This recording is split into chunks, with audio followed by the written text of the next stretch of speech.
Welcome back, everybody. I'm Jordan Hill. Hey, everybody. My name is Matt Hall, and today we're looking at my review. That's right, buddy. My review of... Shut up! I'm not drunk at all. We're looking at my review of The Ascent. I played it on PC. Let's go to it. Roll the clip. The Ascent is the first game from Swedish developer Neon Giant, a studio made up of folks who previously worked on games like Bulletstorm, Wolfenstein: The New Order, and Far Cry 3.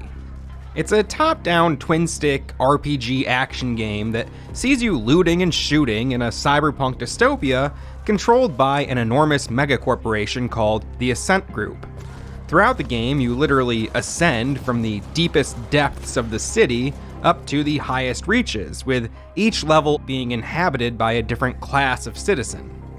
The Ascent Group, which is the megacorporation that's been running everything so far, mysteriously goes under, creating a power vacuum. All different kinds of factions are rushing in to fill the void and try to take power, and you work as a grunt for hire who's attempting to keep things under control while working to uncover the mystery behind the demise of the Ascent Group. The gameplay is rather simple. You basically run around, kill stuff, and pick up loot. However, it's a lot of fun. There are a wide variety of weapons, armor types, accessories, and abilities that can all be upgraded and customized to create a character that's tailored to your playstyle. The game allows for both online and couch co-op, although the way that it works is honestly kind of confusing to me, and it seems like some people online have mentioned having their progress wiped due to not fully understanding how the co-op mode works. In addition to the main story, you can pick up a lot of side quests, but they really all boil down to go over here and kill this enemy, or go over there and grab this item for me. Which is fine because, like I said, the core gameplay is a lot of fun, but it is mindless fun. Even opening these loot crates, you just kind of walk through them and scoop up the loot automatically. You can amass a good amount of currency really quickly, and honestly, there's not always something exciting to spend it on, depending on where you're at in the game and what items are available from vendors. I was following this game for a bit before launch, and I started playing it on PC day one via Game Pass. Over the next week or so, I put in around 10 hours, and then I didn't touch it for almost 3 months. I picked it up for about 30 minutes before writing this review, but I just couldn't get back into it. The reason that I stopped playing in the first place was because I kinda got my fill of the game. After the first few missions, I realized that the Ascent doesn't really have all that much to offer outside of the arcade-style shooting and looting. There's a story with a lot of different factions, motivations, lore, and twists, but I honestly didn't find myself caring about any of the characters or the stakes in the game. Part of that is because there aren't really any stakes for the player's character. When you first begin the game, you're kind of working solo, and if you blast a civilian, there's not really anyone to call you out on it.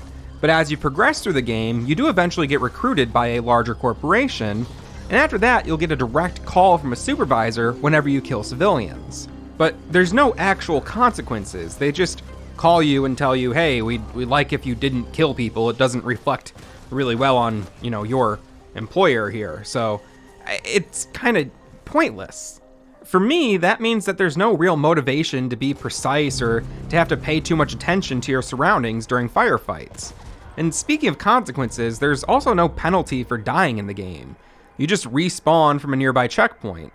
Now, I really don't mind continues in games. I think they're actually a good thing. And outside of roguelikes, I don't think there's much room for actual permadeath or game overs in most modern games. But even having some sort of monetary penalty against my character would have made me care a bit more about winning or losing a battle.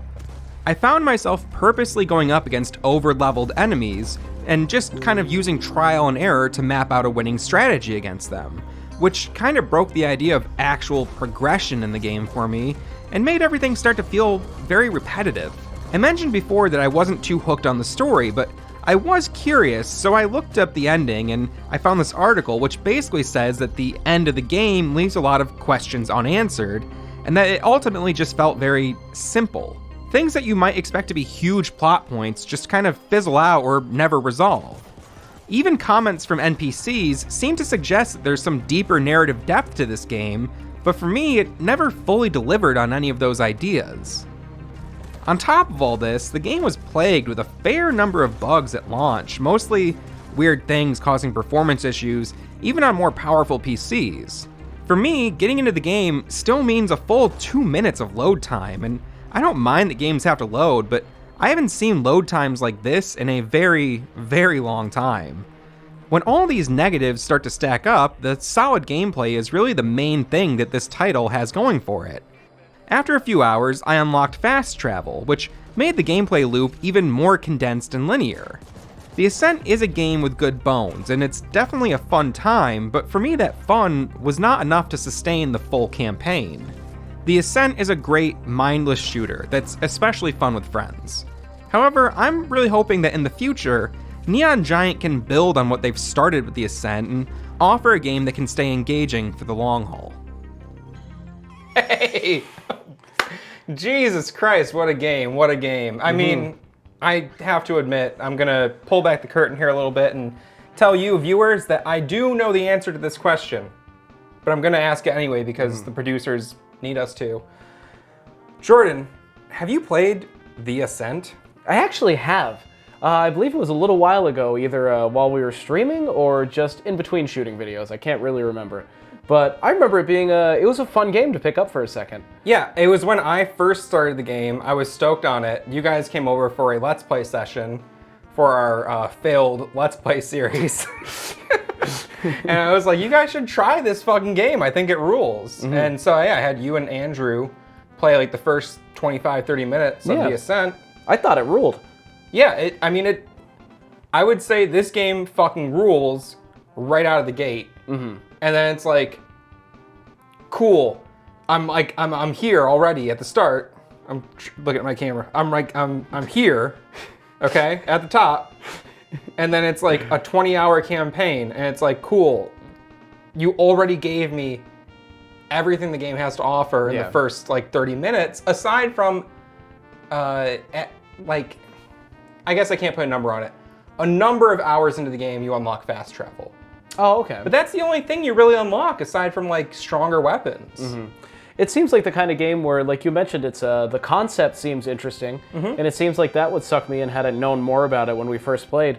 But it seems like unless they really flesh that out more, it's just kind of a generic idea at the end of the day. Yeah, I mean, how many dystopian stories, you know, through video games or books or movies or whatever, have you experienced where there's a big corporation that owns everything? Exactly. It's like, has that been done before? It's a little played out. But the gameplay looked fun, but it did look like it could get a little monotonous, and it looked like even the scenery and the other characters could start to kind of wear on you a little bit.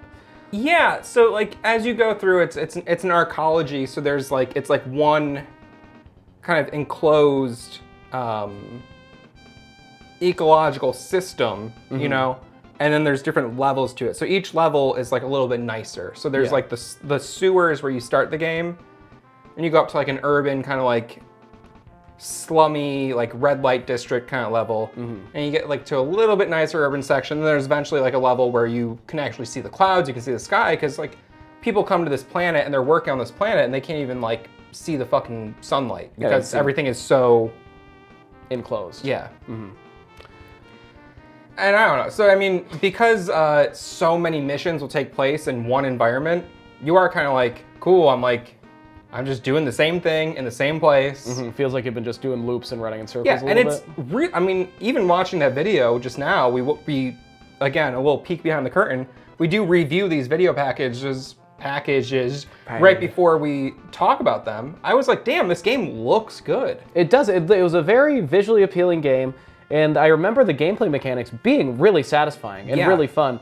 They really nailed, I feel like in a lot of shooters, it can really make or break it depending on how shooting someone feels. Yeah, you know what I mean? And I feel like they really nailed that in the sense that everything's very satisfying. Even like you said, running through the loot boxes feels lazy.